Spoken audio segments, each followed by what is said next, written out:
खालदा, जी बीबी जी। अभी तक तुम इसी कमरे में घुसी हुई हो? भाई अभी तो पापा का कमरा साफ करना है, मेरे रूम से अदील का सारा सामान वहां पे शिफ्ट करना है। जल्दी करो।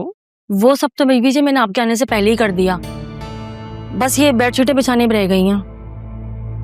अच्छा, बस राहा और सितारा, इन दोनों की कोई भी चीज हो ना तो उसे उठा के मेरे पूछे बगैर ही फेंक दो। मैं इन लोगों की याद में नहीं जाना चाहती। आप बेफिक्र रहें, ऐसा ही होगा। अच्छा ये लो, तुम्हारे लिए ना कुछ पैसे। ये किस लिए जी? भाई तुम्हारे अदील साहब के दोनों ऑपरेशन अल्लाह का शुक्र है ठीक हो गए, उसी खुशी में। ठीक है, ये इतनी बदल जाएंगी मैंने तो सोचा भी नहीं था कभी। बेचारी राहा बीबी।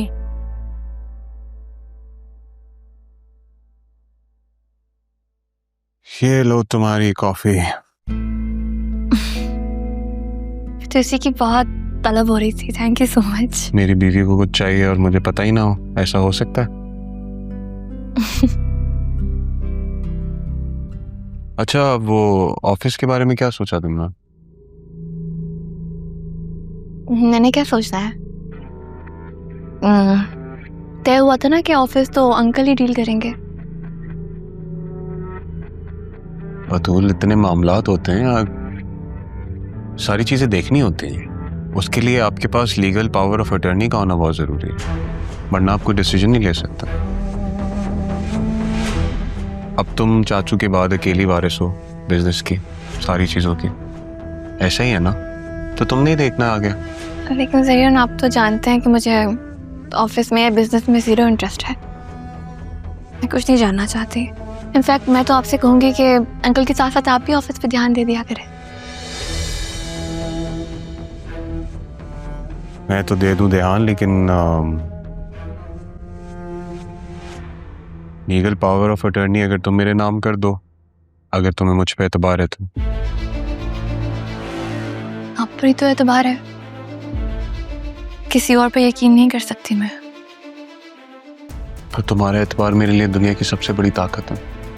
तो बस फिर तय हुआ, बिजनेस की पावर ऑफ अटर्नी आपके नाम और आपका दिल मेरे नाम। वो तो आपके पास पहले से ही है मेरा दिल।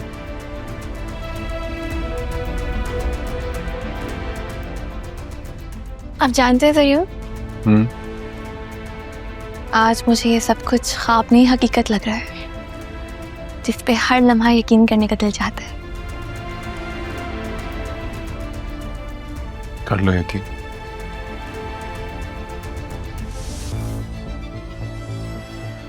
बहुत अच्छी है। कब से पिला रहा हूँ, अब अच्छी लगी है। आज डिफरेंट है तो। डिफरेंट है।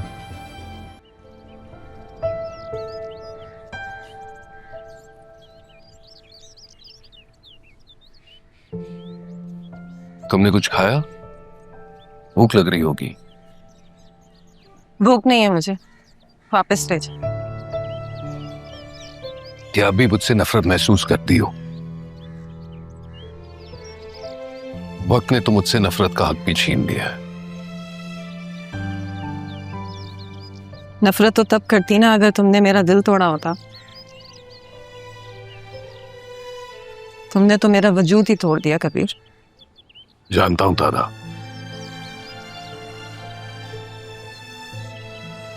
मैं जानता हूं मैंने तुम्हें उस वक्त छोड़ा जब तुम्हें मेरी सबसे ज्यादा जरूरत थी। कमजोर था मैं। एक औरत जो ना सिर्फ बीवी बल्कि मां बनी हुई है, उसे छोड़ना सबसे बड़ा गुनाह ही नहीं बल्कि संगीन जुर्म है। और तुम मुझे जो सजा देना चाहती हो, जो भी सजा दे सकती हो तारा, मैं कुछ नहीं कहूंगा। हो सके तो मुझे माफ कर दो तारा, मुझे माफ कर दो तारा।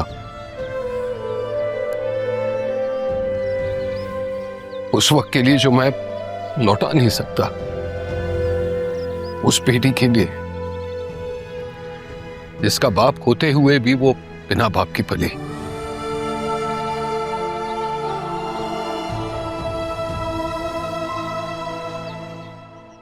ठीक है, अपनी बेटी की खातिर माफ किया मैंने तो,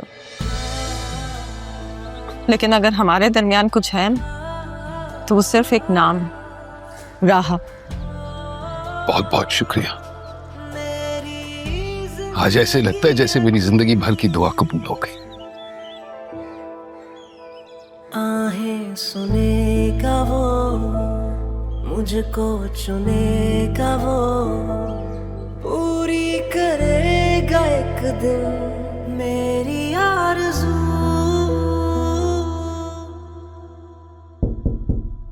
Come in.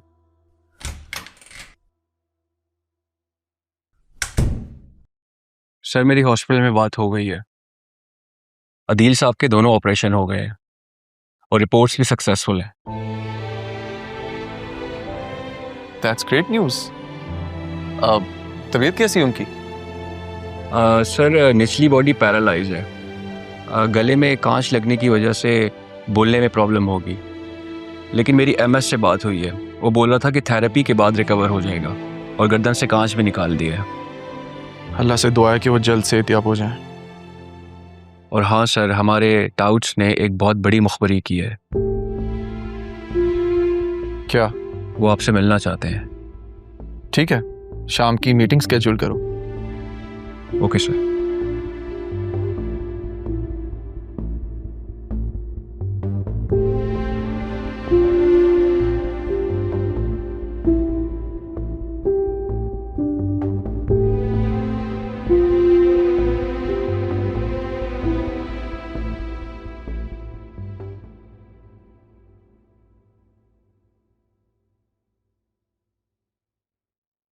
मामा, अब हॉस्पिटल नहीं गई? नहीं, बशीर को खाना देकर भेज दिया, थोड़ी तबीयत ठीक नहीं है। तो फिर आप भी खुद का चेकअप करवा लेती। No it's okay. तुम्हें तो पता है हॉस्पिटल में बंदा जाता है तो वैसे ही अच्छा भला इंसान भी तबीयत खराब कर देता है। आपसे एक बात करनी थी मामा। बोलो। पापा को अभी रिकवर होने में टाइम लगेगा। मुझे भी बिजनेस में कोई इंटरेस्ट नहीं है। सब कुछ तो ज़रियून ने ही संभालना है ना। तो ज़रियून ये तो संभाल रहा है। संभाल तो रहे हैं, लेकिन अभी ज़रियून के पास कोई पावर नहीं है।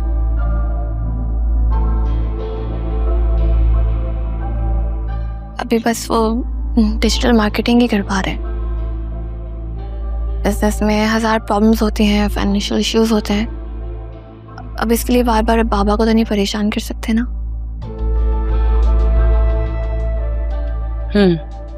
तुम कहना क्या